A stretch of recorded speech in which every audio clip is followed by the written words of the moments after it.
This is the Lydian Spin with Lydia Lunch, Tim Hall, and Simon Slater, and we're all, well, just say, we're all going to Well, bed. we're all so fun and so awesome. That's why it sounds like this. I mean, for all the Lydia Lunch fans, I mean, she did a red eye, gets in, hosts. I mean, hangs out all night. I mean, real. Oh, wait, hang on. I get in at 8 a.m. I do a podcast. I have dinner with K-Shay. We watch wrestling. I teach him some boxing moves. We go over to Simon's place where all of you freaks are screaming so loud I almost shot you all in the face. Then I come to my house and you come tramping over. Steve never leaves till like 5 a.m. I'm in a fine mood. Here we're going with number 193. It's not good news this week. Now, we were just out in LA. We saw the devastation of the endless rain there. There was one image I saw of snow in the mountains, 223% more than usual, that was up to the top of people's front doors. Yeah. All right, let's start there. There was 2 tornadoes in LA yesterday. Unheard of in Monticello. Freakish, yes. So anyway, now, first it was eerie images of barrels leaking on the seafloor not far from Catalina Island. Then the shocking realization that the nation's largest manufacturer of DDT, of course, everywhere, had used the ocean as a massive dumping ground. And that as many as 500,000 barrels of its acid waste had just been poured straight into the water. So now, finally, they're getting around to it, post-1940s, 50s. And of course, they still see original DDT on the seafloor from 50, 60, 70 years ago. Now, if the rain and the tornadoes ain't going to summon that crap up, I feel, and now that's one side of the country. The other is the blob, a 5,000-mile wide, 13 million ton seaweed bulk is on its way to Florida. Now, I mean, this is absolutely unbelievable, and it's the biggest they've seen, of course, probably ever.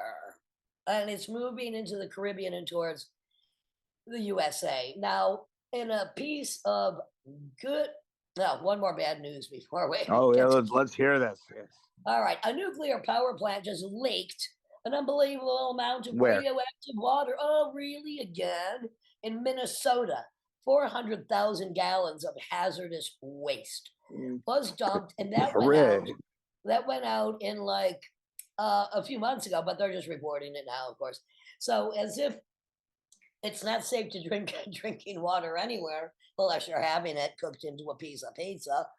That's the bad news. But here is the good. There is a piece of good news. Let's hear it. Greta Thunberg, climate activist, gets the court nod to sue the Swedish state for insufficient climate policy.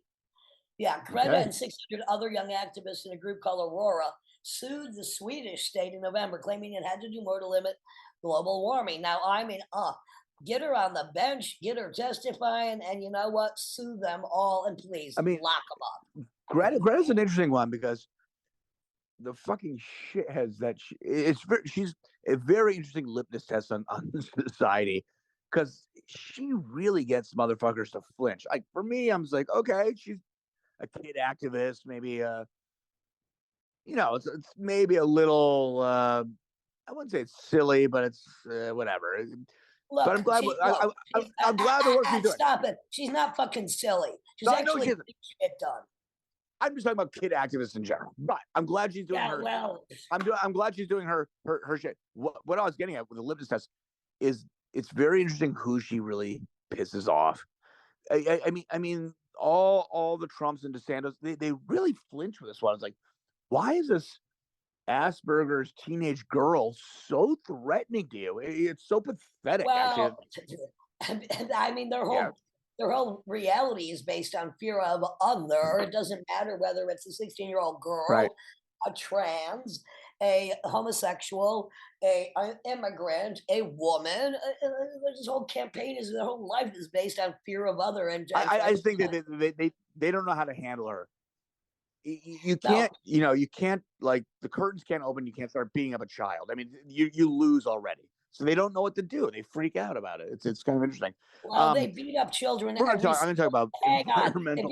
Hang on, I'm on a rant. They beat Well, up there's children. that too. Goddamn, I beat up children every goddamn day by denying school lunches, by not raising the minimum wage, by wanting no abortions, yet no child care. Go on, carry on. Give me some good news, thank you. I'm a bit of a Right. Well, speaking of beating up children with toxic waste and bad environmental products, Shamrock Shakes, the green McDonald's milkshake that comes out on St. Patrick's Day. So this is connected actually with Los Angeles, and we just came back from there, and all the environmental stuff, or all the weather phenomena that were going on. We're getting up to 40 deliveries of Uber Eats, not having to pay for them in the LA area, random. And it's like a lot of Shamrock Shakes, a lot of McDonald's, but a lot of Shamrock Shakes during St. Patrick's Day. They don't know where they're coming from, but all these people are like, what's going on? Who's getting them? Random people? A lot of people.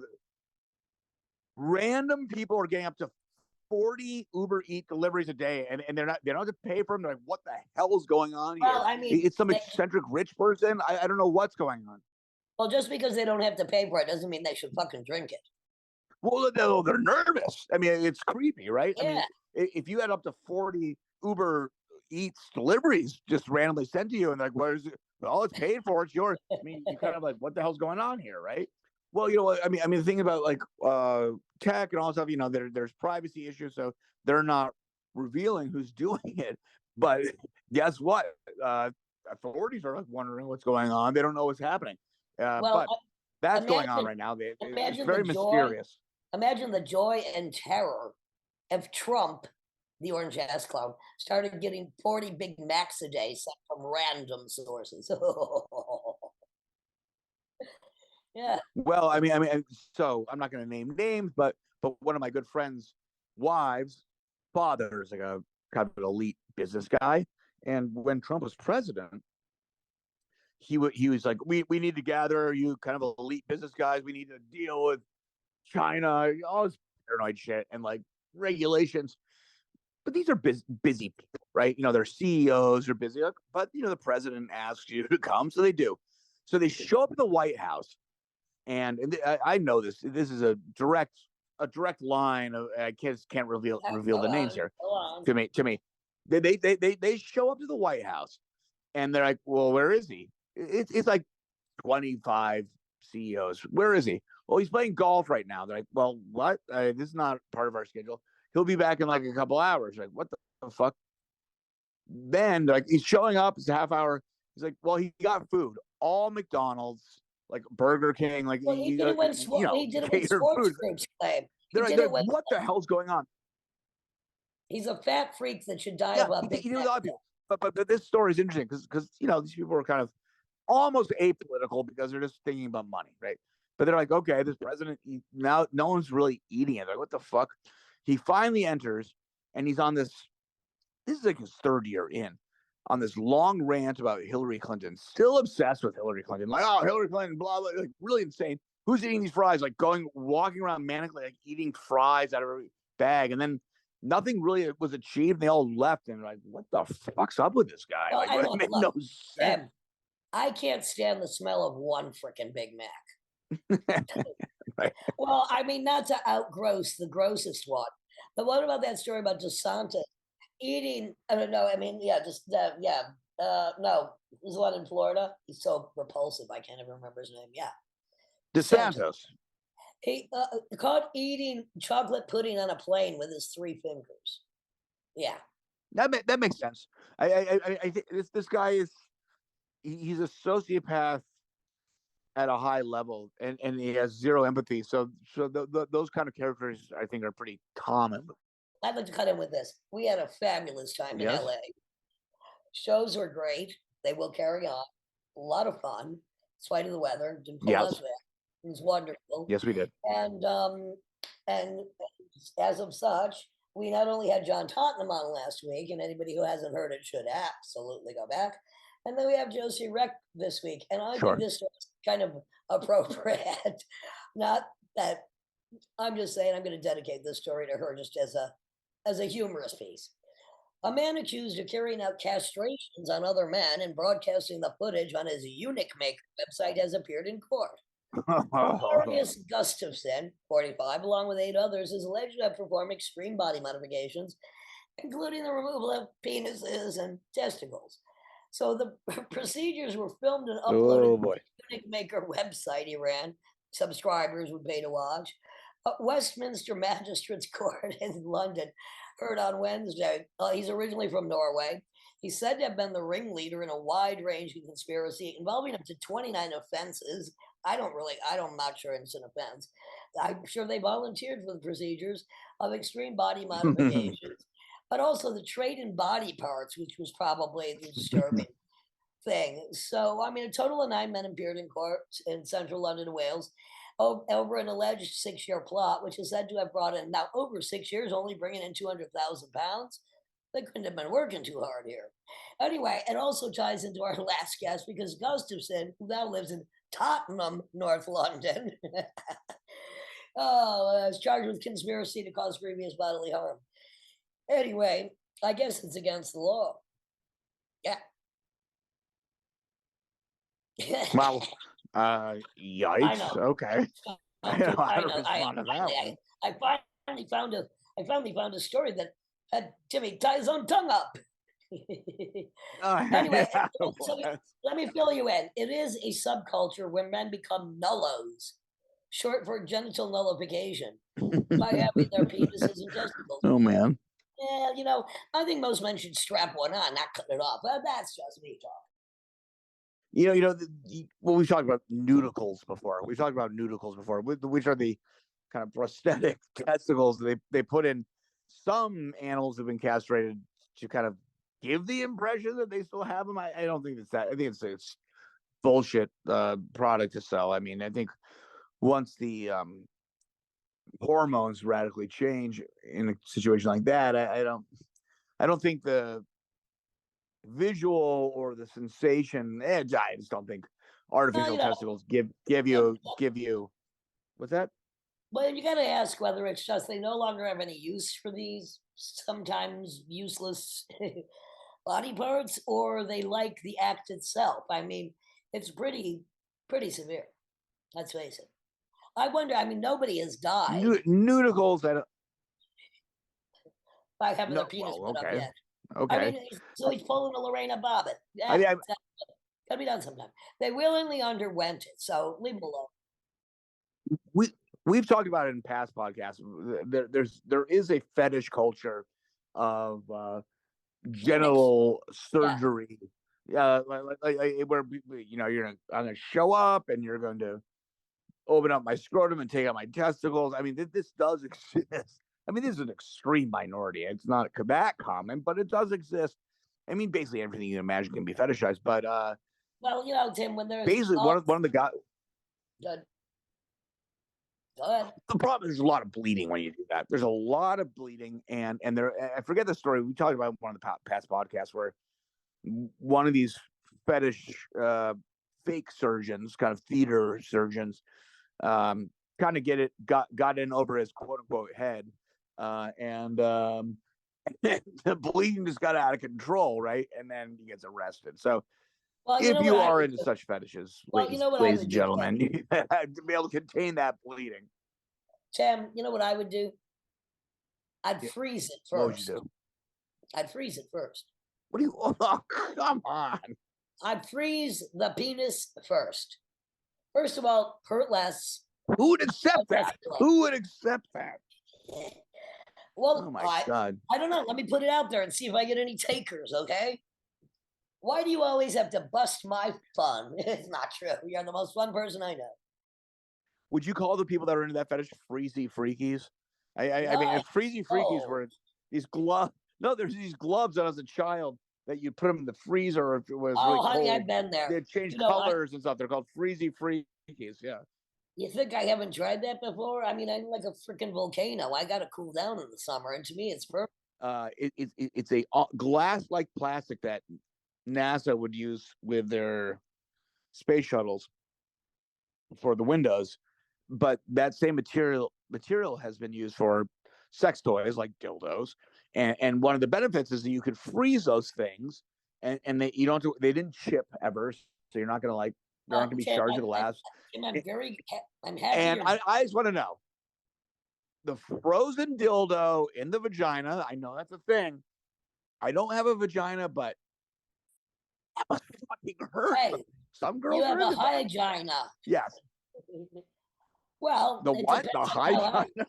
Look, I don't want freezer burn down there, but I have to say a cool or cold gloved iced finger could go a long way. I'm just saying. Oh well, like a Finnish sauna, you get fucking cooked like a lobster, and then you go out and roll in the snow. And I heard it's not like you don't start that way. It's more like when things are hot and things are happening, and then it's like, plugging in an ice cube. Basically, it's like, whoa, that's a sensation. I've heard that on the streets. It's all into the timing, Tim. It's all about the timing, the execution. Absolutely. All right, please. I need to go lie down deeper and watch. Yes, you do. And I'm at the New York Yacht Club right now, which happens to be in Midtown. Don't ask me why. And you're not allowed to take pictures, but this is an experience, and I'm enjoying it. Well, on the Lydian spin. I think I'll go take an ice bath after you got me all heated up, speaking about Nassau glass and all that, like I have. All right, 193 on the Undercover podcast. Josie Wreck is up next with a piece she wrote about the present situation involving herself and a ridiculous outline of people who are other by nature or choice. Bye-bye, Timothy Doll and Sleepy Simon Slater. See you soon.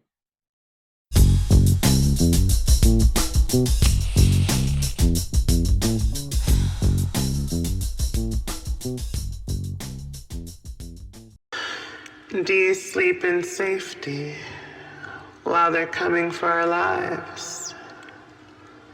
Do you sleep in safety while they criminalize transgender people for being alive? How sound is your sleep while fascists strip protections from the vulnerable and the marginalized? Where are you escaping to while they come for our lives? Cognitive dissonance is when you're a leftist transgender abolitionist looking to the state for support when some psycho, delusional transphobe within your own community inflicts violence upon you. You're damned either way you proceed, but at least this way there's a paper trail. Cognitive dissonance is when you're told you're loved by your entire community your whole life, but when the time comes for people to step up for you, they're either too intimidated, preoccupied, or uninterested in getting involved.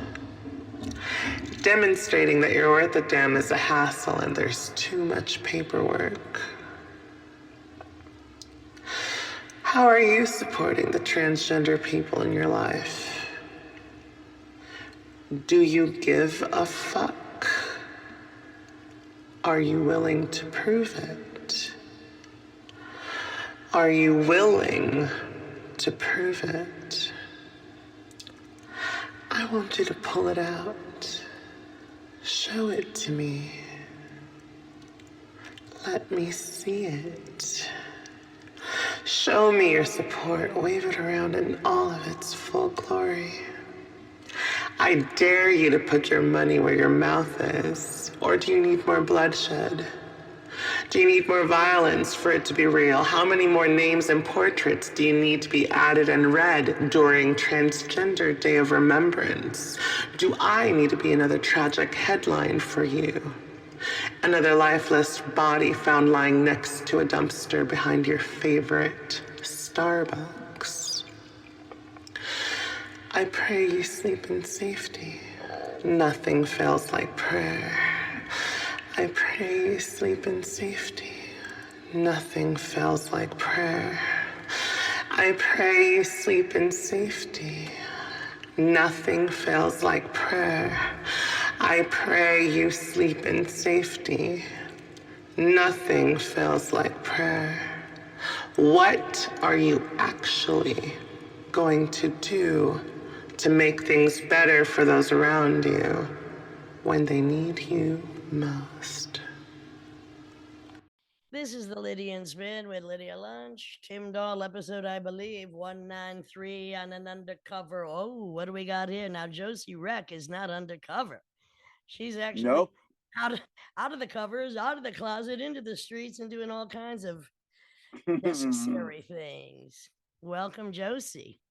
Hello, thank you for having me, Lydia and Tim and Simon. Yes, wonderful. How are you feeling after the week of activities we all just kind of co-experienced? I am trying to accept reality.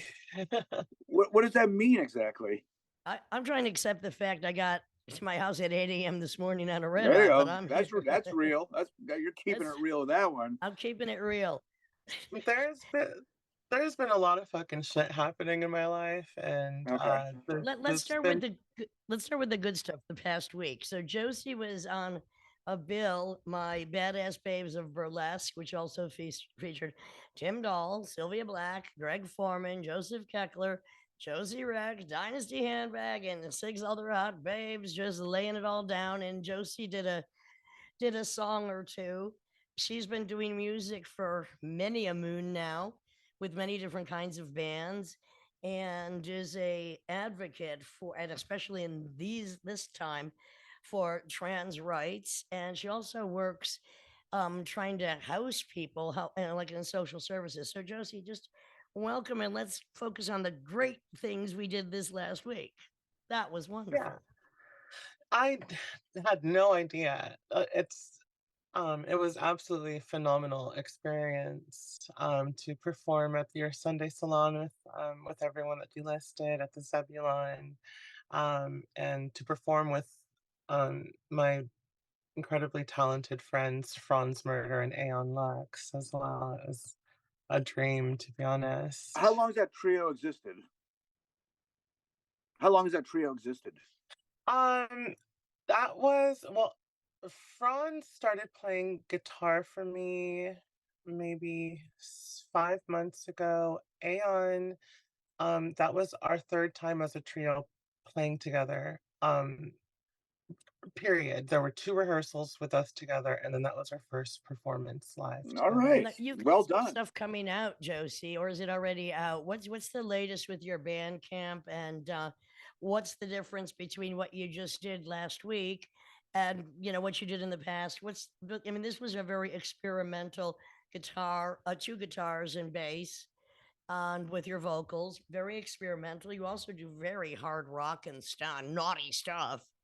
Yeah, well, I've been in a fuck ton of bands for the past 15-ish years, and every band I've been in, people only wanted pieces of me. They only wanted the rock and roll. They only wanted the punk. They only wanted the singy, croony. And finally, last year was my return to revisiting my solo work, and I've decided I finally have people that are interested in supporting what I'm doing solo wise. And so I'm incorporating every single aspect that I've ever done in my life into this. I love improv. I love experimentation, acoustic. I love punk, metal, no wave, of course, and just expression and any way you can channel. What was interesting to Your me is hell. you had sent me some very rocking songs, and then in the sound check was nothing like those songs, and then the performance was nothing like the sound check. I found that it was like I had 3 different views in a couple of days. I found that kind of interesting. But what's interesting about what you're saying, while you're roping in all your influences, is an interesting achievement, because it's not a cookie cutter, cut and paste, idiomatic showcase. It's literally bringing it all into maybe a singular voice or a collective singular voice. So that's an accomplishment. Well done. So do you find yourself, do you find that a solo act, what we saw, or was that like these arrangements were the collective really collectively compose in terms of the arrangements and the orchestration? Well, I actually do have my own band.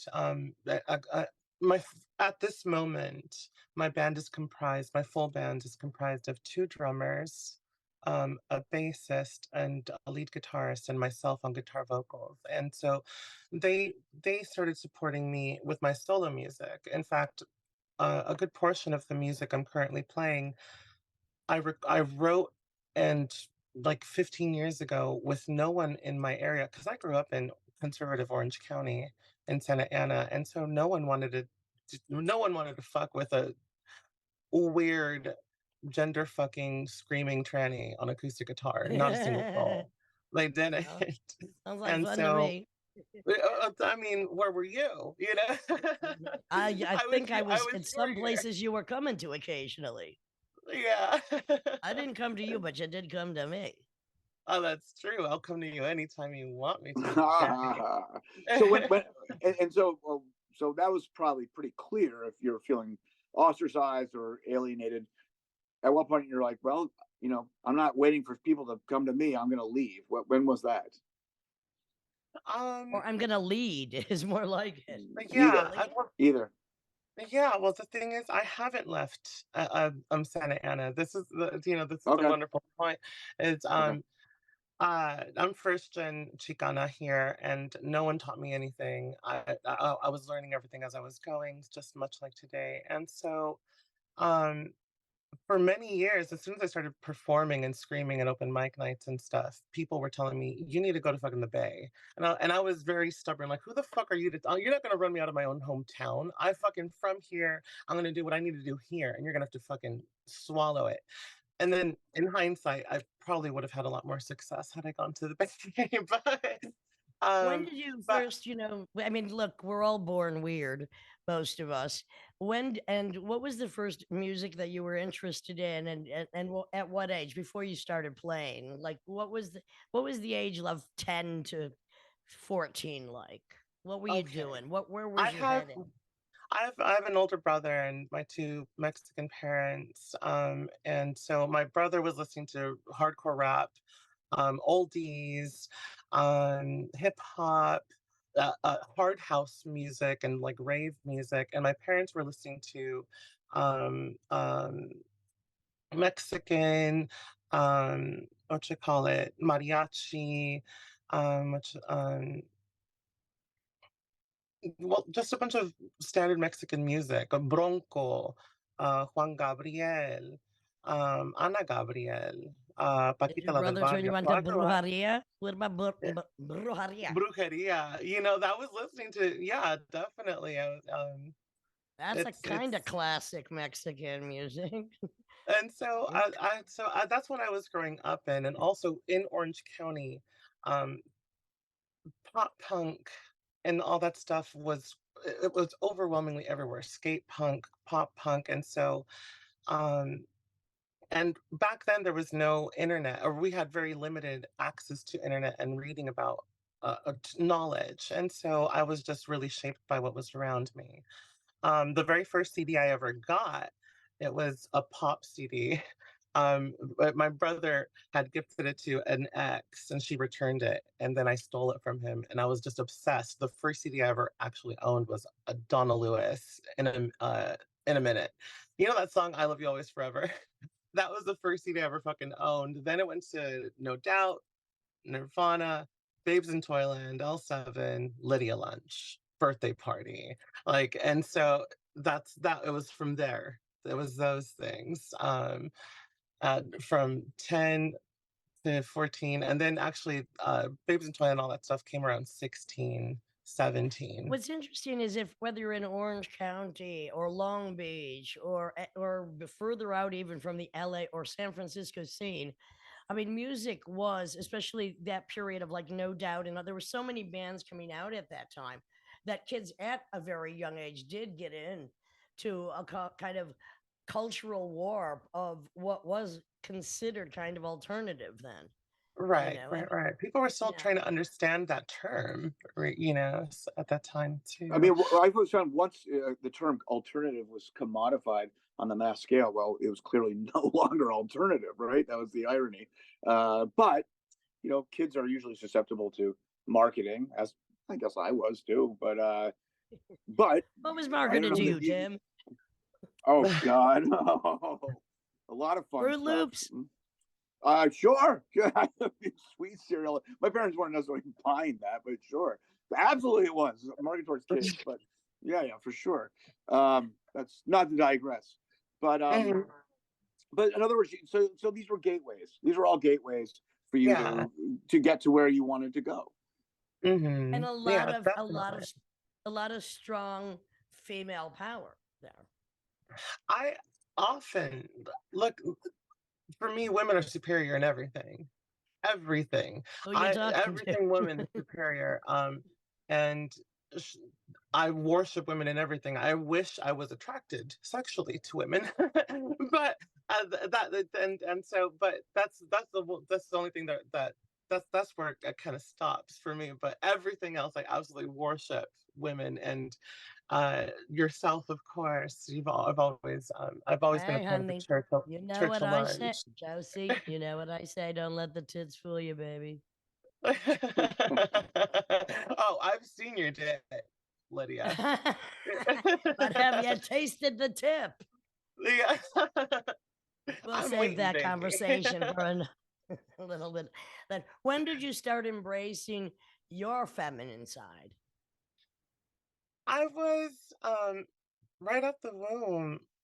I was called a faggot and a joto and a vieja and a girl as soon as I learned how to fucking walk, really. And so ever since before I even knew how to fucking speak, actually, Who's calling you this?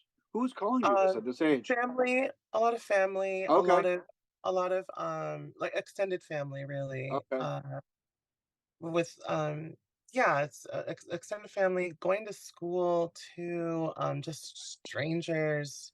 I mean, even as a young kid, like first grade, second grade, the mark was upon you. Yeah, it was. It absolutely was. And I was always strange as well, you know, and I'm a weird middle kid. All right. So, and everything about middle children, like I am like the typical middle fucking child, like textbook. It totally applies to me. How did your immediate family react?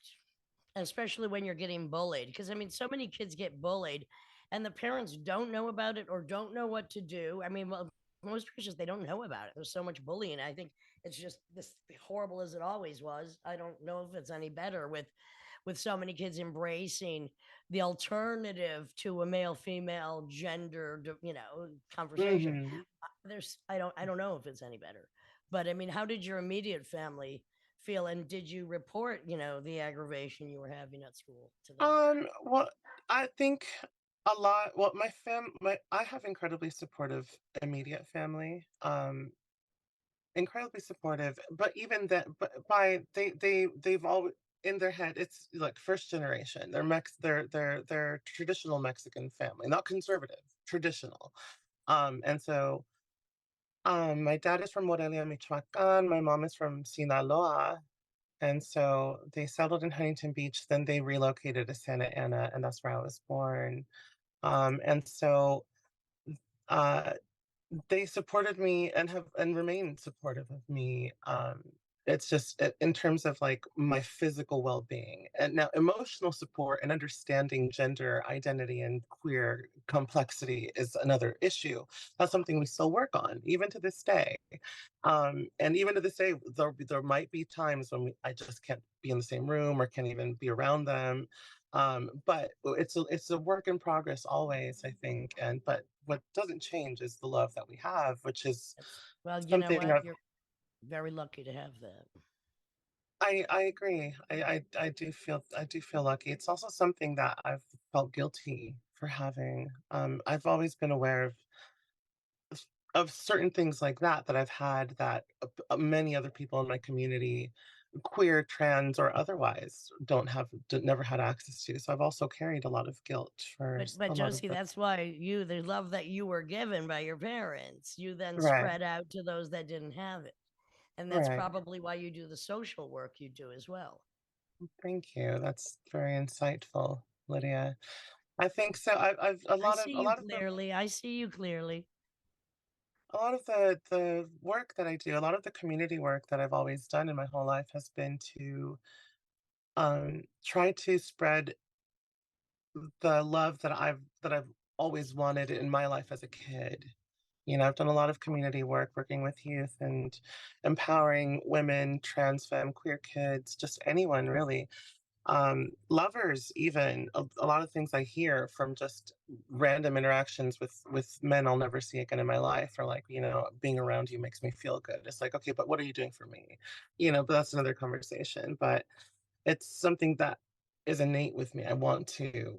I feel like as much as I feel as much of the hell that I carry inside of me for a lot of trauma I've endured. I guess I would identify more as a healer. Well, and then you also had your rock and roll camp for girls. What Yeah, was that yeah. about? And when was that? Yeah, And what was that all tell us about? about that one. You It's know, so important to work. I mean, it's so important to work with people, period, but especially kids. I mean, I just think it's very important. Rock and Roll Camp for Girls is an organization that got started in Portland, I believe, in the early aughts, maybe even late 90s. Um, my involvement with them came a little later. First, when community work, the first time I started volunteering was at this radical feminist collective called Girl Fair in Santa Ana. I Friends of mine would run those in Santa Ana. They were annual fests where they would book a bunch of women, femmes, trans folks, and highlight them for performances for DJs and that kind of thing. And then in Santa Ana, we received a fuck ton of animosity. A lot of people, a lot of men specifically, that were picketing those events or slandering or sending a bunch of like emails and talking a bunch of shit because they weren't allowed to play those events. They were still welcome to attend, but they were just raising a bunch of hell because it was a place that was inaccessible to them. And so Girl Fair wound up closing its doors in 2011, but one of my absolute best friends, Candace Hansen, volunteered in Portland for Rock and Roll Camp for Girls, and Candace brought it back here to Orange County in 2012. Is when Candace pitched the idea of forming the camp, a chapter over here. Candace twisted my arm to get involved, and at that time, 2012, I still didn't understand that I was trans. I've been presenting as trans since 2004, but I'm non-binary. And so at the time, non-binary was not a term that people were really used to or aware of. Transgender back then specifically meant transsexual, which meant at the time the only understanding for that word was transsexual is someone who feels like they were born in the wrong body. And I was like, well, I never felt like I was born in the wrong body. I don't feel like I'm a man. I don't like anything associated with malehood. But I am a feminine person. I feel like wearing dresses and I feel like being feminine and presenting in such a way. And so because I didn't identify as a person trapped in their body, I didn't feel like I identified as trans. So Candace was twisting my arm to get involved. And I felt, I didn't feel like it was my place, but people knew before I did. And so I started volunteering there the first couple of years as a guitar instructor, which, by the way, let me explain what Rock and Roll Camp for Girls is for people who don't know. It is a annual music camp for um, girls and trans youth ages 7 to 17, and they're assigned instruments at the camp. They form their own bands at the camp. They're taught what a song structure looks like. Then they write their own songs together. They rehearse these songs throughout the week, and at the end of the week, they play a showcase in front of family and friends. And so when I got involved, I started volunteering as a guitar instructor. and a band coach. And then after 2 years, I joined the organizing team, and I was one of the I helped coordinate and organize the whole event for 5 years after, 6 years afterwards. So our chapter, we had to put a close to it in 2019. But we helped. From us, splintered the Southeast LA chapter. They're called Chicas Rockeras. We helped them set up, and they are doing fucking phenomenally, and they're really fantastic. Chicas Rockeras. We also helped with San Diego. I don't know if they're still going. I don't know if we might have helped Phoenix. There's a Santa Barbara. There's also in Los Angeles proper. Portland's still going on. There's rock camps throughout the country and internationally as well. But yeah, ours we had to, and we couldn't sustain it, logistically. And especially COVID COVID hit as well. So that was a year before COVID, actually, 2019. Yeah, it was super close. Um, but that was when we put an end for our chapter. But just after the salon this past Saturday, I played a gig in downtown Santa Ana with Brain and Body Music Studios in Santa Ana, which are run by one of our alumna from Rock Camp. She organized the whole thing, and she invited me to play as a featured artist for the Calle Cuatro, and that was that was a magical moment. It's been a good week. Yeah, it has been. It really has been. And then you had your picture in the LA Times. I did. Josie Wreck on the rise. Josie Wreck on the rise, I'd say. Well, thank you. That was a wonderful photograph by Liz Cabrera from Fresno. And what was that article about? Because that just came out, and I mean, it involves also some problems you've had very recently in your life, as many people of whatever or non-gender weirdness, alternative religious, political, fashion views. I don't understand why we are so living in the below 50s again. It's ridiculous. But so there was a big article about just all of the heinous laws that are now being passed against drag queens, against trans, against even, sex education. And that's what happens when you have old fucking idiotic white men in positions of power, like always. Yeah. The article was written by, again, one of my absolute closest friends, Candace Hansen, an amazing musician, drummer, writer, and fashion icon, TBH. But Candace put this article together, gathering a lot of voices for people that have been impacted, not only by these laws that are getting introduced into legislation, but also by the rise in anti-trans violence, anti-drag violence. And the thing is, the article focuses on different people who have been experiencing violence in many different areas. There's Ben de la Creme, a world famous drag queen, and amazing performer, yeah, incredible. There's maybe a girl who's a trans drag council member in Los Angeles who's running for Congress. What you call it? I'm in there. There's Pony Lee Strange, who owns Folklore Salon. Bitch Nasty, a trans drag performer of color, a wonderful entertainer as well. And so my portion of the story was in regards to the assault that happened to me a month and a half ago. I went out to a dance club, a dark wave club. It's like gothic.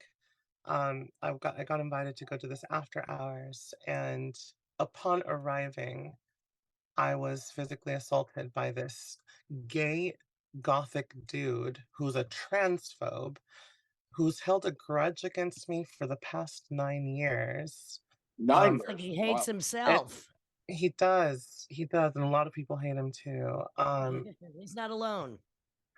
And so, and the terrible. grudge that this person, the reason he's held a grudge against me is because I asked him to stop harassing my friends who are trans and non-binary throwing feminist events in Santa Ana. That was his main gripe, was that I kept asking him repeatedly to stop attacking them, because me and him were friends at one point. And he basically told me, if you try to get between me and the people I hate, you're gonna get it too. So it was a threat. He threatened you before this all happened. Years ago, absolutely. Okay. He was spreading a bunch of slander, he was harassing my bandmates repeatedly. They were asking me, what'd you do to this guy? I was like, I told him to stop harassing my friends, and now he's just attacking all my bandmates now too. He used to harass bands that we would play with. Why do you think he's so angry? You know, looking at him, I bet you could probably tell, but no, that's just me being mean-spirited. But what's weird probably is the brows. he's somebody that, excuse me, he's somebody that is gay, is goth, does performances, and yet carries a grudge and hatred and violence against people who are more similar to him than not. I mean, if you have this violence you can't control, which I'm not, I'm not saying violence is good, but why are you going after people of if not your own tribe, another tribe that's outside of the mainstream? And this is what's it just goes to show hate draws no boundaries sometimes, and that's just based on fear and stupidity. Well, what that's the fuck a hatred. Is he so afraid of? That's like a hate. That's like a hatred towards trans people and women, is really what he's exhibited for years and years, and anything that resembles. So he's a gay fascist. Yeah, but essentially, yes, for sure. So which is a shame, because of the reasons you listed. We actually had a lot more in common back then, and still do. But some people just don't. There's so much delusion and self-hatred. So there, misogyny. Sorry, did he just randomly just come up and attack you the other week? Like at a club? I don't understand. Like he just punched you or something? In 2014, and the thing is, that was the last time me and him were ever around each other, in 2014. Okay. That was the last time we ever had exchange together. Okay. And then in February, I got invited to this after hours. Okay, well, can I begin a little bit more? Sure. Let me take it back a little bit more, just so I can get you caught up to like where I'm at in my head. Okay. Okay. Yeah. Last year was the first time I started performing in a band in about maybe 3.5 years. And 3.5, I took 3.5 years off of the music scene. I stopped going to shows. I stopped booking the shows. I stopped playing shows. I was just off of the radar. I was going through a personal hell. And then last year I started playing again. And so I started going to Los Angeles very fucking frequently, going out, because it was COVID. We were shut in for years and years, or no, for a year. I spent a whole entire year just social distancing. So then last year I just started going out all the time, going to all these goth clubs. I'm in Santa Ana. It's a fucking 40-minute drive to LA. That's where all the better things happen. And so going to all these goth clubs, metal clubs, punk shows, just everything, getting as much as I could on a weekly basis. And as time goes on, I start hearing his name. And from meeting new friends, meeting new people, strangers, they start talking about his events. He's a promoter and a DJ. And so me not knowing these people, I couldn't trust a single fucking person that I was interacting with. And so for basically the entire past year, that all these new people I've been meeting, I couldn't really get close to any of them, because I didn't know. I know the hatred this guy carries in him.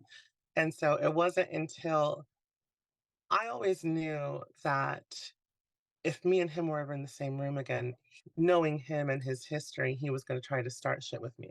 I knew he was going to start a scene. And then in February, when we saw each other on the dance floor, I didn't know he was going to get violent. As soon as I said hi to my friend. We were dancing. It was the first song I was dancing to. I turned around and he's waving his middle fingers at me from across the dance floor. And at first it takes me a while to register. And so then I wave back at him. He walks up to me, and the first words that come out of his mouth are, "You have some balls showing up here." And I said, "I'm Why? here to..." Well, why? Exactly. Were you two ever romantically involved, like, years ago? Never. Fuck no. Not even if he was attractive. Okay. No, I mean, I don't know, because yeah, no. the grudge is so long. It's a valid question. Yeah. So he's got problems. I mean, that's it, and that's just, it's sad and it's ridiculous, and it's coming back at him, and you're seeing to the best of your ability that it is. So he physically assaulted you. Is that on the dance floor? That's terrifying. Yeah. So how do you handle that? I mean, if that's basically assault and battery, I mean, do you call the authorities? What do you do in a situation like that? It's very complicated, I think, isn't it? I mean, it's cut and dry if you just called the cops. I mean, fuck the police, right? But you want that on record, though? I mean, yeah. I don't want to call the cops for any situation, but right. You know, if someone physically assaults me, you know, that's something that's on the table. Well, I think she did something better. She put the word out as far and wide as possible, and shutting him down. Well, you know, here's the thing, though. This is what I mean by cognitive dissonance, which is what the piece I talked about, you know, that I performed at, is at first I was confused, and so I was in a daze, and so then I asked people, like, well, I guess I just got assaulted. Do I call the cops? People advised me, well, it's technically an after-hours nightclub. So you're going to get it busted if you do it. And so I was discouraged. So then my friends really supportive friends of mine, took me over to their apartment, and they helped console me. And then I wound up filing a police report over the phone later that night, because this happened around 2:30 a.m. So around 9 p.m. is when I actually filed it over the phone. But Lydia's absolutely right. For me, after the assault, when we were waiting for our lift to go to my friend's apartment, I made a story on Instagram and I said what happened in a daze, not expecting people to really respond, because a lot of fucked up shit has happened to me in my life. I've never kept my mouth shut, but no one's really ever given a fuck enough to, like, step up for me in the way that I've needed to. People that actually were witnesses to things that have happened to me. Those are the people I've never really heard from. And so when I made that story and I posted it, I went to my friends, and then I drove home, and I fucking knocked out. When I woke up, it was blowing up on Instagram. People were responding. Well, and people have got to be taken to task if they're going to do stupid shit like that in public to anybody. So there's got to be, and they got to be taken to task, and the word has got to be out. So anyway, Josie, it's been a great couple of days, 10 days, and also a painful day. I hope that all the performances, sharing the joy that I bring wherever I go, is the balancing rod to that fateful, ridiculous night. It is very tricky how to approach, retaliation, revenge, or even just getting even, or just doing the right thing. Like, how far do you want to go? Where should you take it? Is this guy? He must be. If somebody that holds a grudge for that long is fucking dangerous. That's what I say. A grudge over being told to behave. Yeah. So do you know what they're saying? What's do they have any defense? Are they going silent? What are they saying? So far, his response has been, he has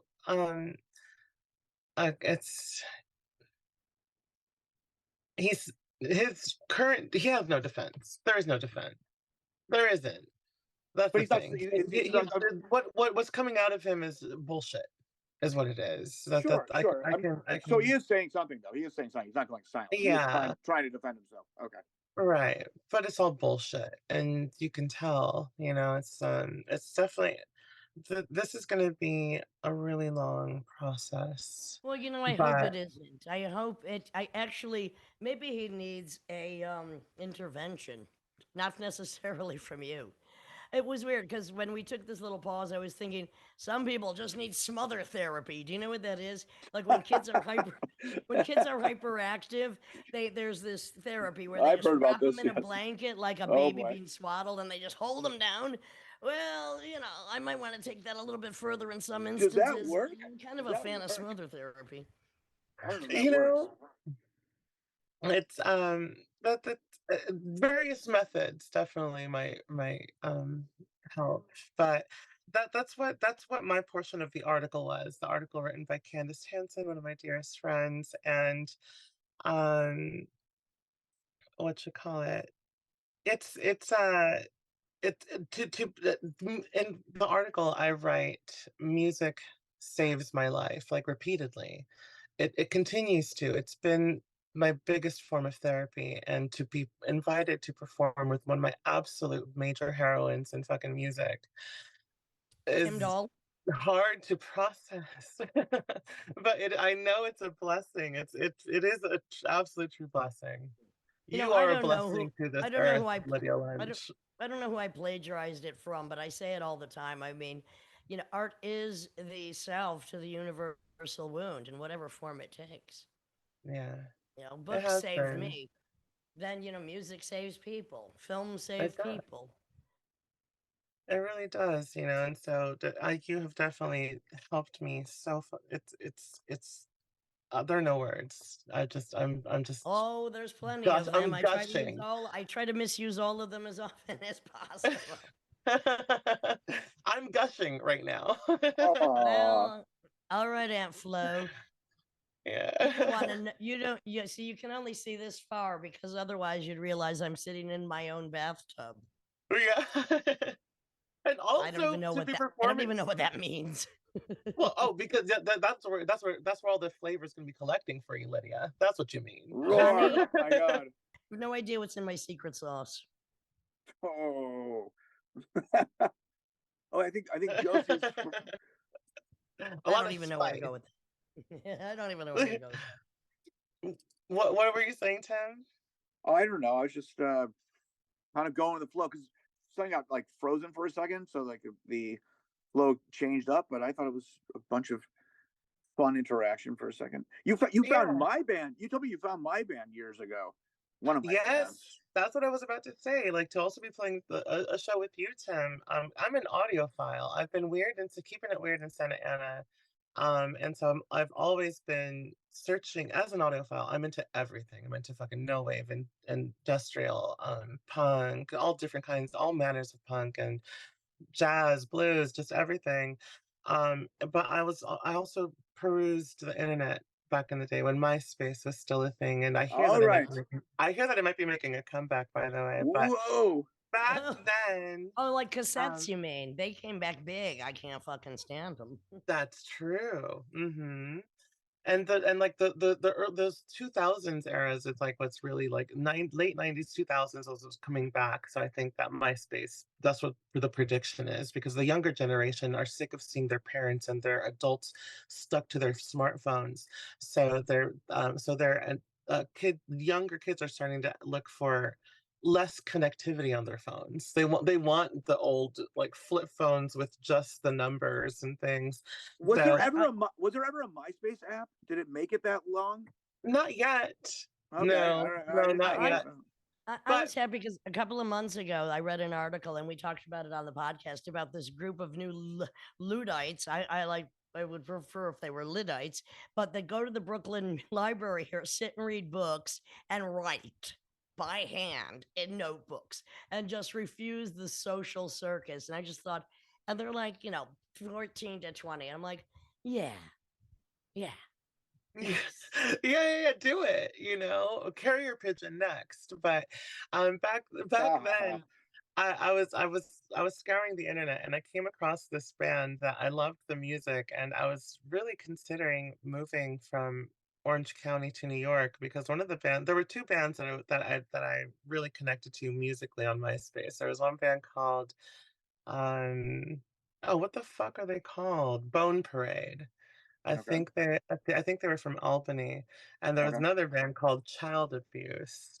And Oh, I thought the name was so humorous, but the music was so wild. you got it, Josie. I mean, look, it's been a burdensome name for Tim. My quote is always, all good music or even bad music is child abuse. God. Yeah. Well, Mhm. Josie, you know, 'cause I get death threats sometimes because of that name, and it's not. I shouldn't laugh about it, but I have to kind of dismiss it. It's like, what the You fuck? got Get a it. lot of Right. But you came up to me. I think when we played Lydia, when we played that little when Retrovirus played that little mini fest. I don't know where it was, some old theater in Los Angeles. But you came up to me and told me how much you love that band, and that meant a lot. So I appreciate that. Yeah, definitely. And they say humor is just tragedy plus time, Tim. But also working in social services, for the past 2.5 years, I've actually learned that the scope of what domestic violence and abuse actually is. So why can't you be called child abuse? Well, Why the thing should is, you? I Do always people say, know your fucking backstory? Like who the fuck? Like fuck well, off, you know? there's that, but also it They're comes more down to upset about the name than the actual fucking act, which happens on a Right. day, second by second, right. every day in every city in so many homes. More Other upset by people, the Mhm. name. other people do it, so I can't say it. What the Yeah. fuck's that? Hello. Right. Right. And it's usually the abusers that want to keep that, keep the victims Well, shut or it's the whatever. same as But the people that are trying to shut down a lot of the drag stuff. I mean, the college pictures of them in drag are coming out. yeah, and you want to talk about child abuse and grooming. I mean, how about we address the fucking Mickey Mouse Club to hypersexualized pop star, um, what do they call it? The tunnel or the pipeline from Mickey Mouse Club to hypersexualized pop star. You want to talk about child abuse and grooming? How about child beauty pageants? Yeah, well, Oh, sure. You want to What, so what, cobblers what and about altar boys? tiaras. What about altar boys? how about What the about how about Boy the Roman Scouts? Catholic What about Girl Church? Scouts? What about migrant Yeah, workers? What about there's almost like, everybody? and let me tell you that, like, working in social services and seeing just how abuse, just all the different hues of abuse, the way they take shape. That's really what these fascists, those are the tools that they're using. They're using gaslighting, they're using spreading misinformation and lies. They're trying to instill fear in people that don't understand shit. And hatred to lies, and they're spreading. That's the thing that they're doing. And so that's I think Yeah, I'm they gonna relate. I'm the gonna relate this. abusers Yeah, are the ones that are trying to gaslight everyone else about vulnerable, marginalized communities being a danger when they're the ones that are in the dangerous pieces of shit. And so those are abusive tactics that these people Oh, are using. and they're strategic, and they've proven themselves to work over time. It's insane. Yeah, This actually affects everything, not just our sexuality. I mean, everywhere I'm seeing these plastic bottles. Please recycle. Please recycle. That's gaslighting. Blaming the consumer. It's your responsibility. It's like, wait a second. We didn't invent a million plastic bottles. You fucking did. And now it's up to us to deal with this shit. I mean, this is such a macro basically takeover, or I can't. I'm too inarticulate. well, Right now, but look, you know look. what I'm saying. I'm gonna take it it even on a is. bigger. I'm gonna take it on a bigger level. Corporate slavedom. Children employed in all kinds of factories. Your Right. computers are built by children. Chocolate is harvested by children. Coffee is harvested by children. There is corporate slavedom that starts with children and just continues. And this has been historical. It is forever. And then we have the generational abuse because it never just starts with your family. It doesn't start with your dad, your mom, your uncle. This is the problem. We're at this point technologically, this far in so called civilization, and we do not still respect the rights of the individual, the frickin' planet, or anything that doesn't put money in your frickin' pocket.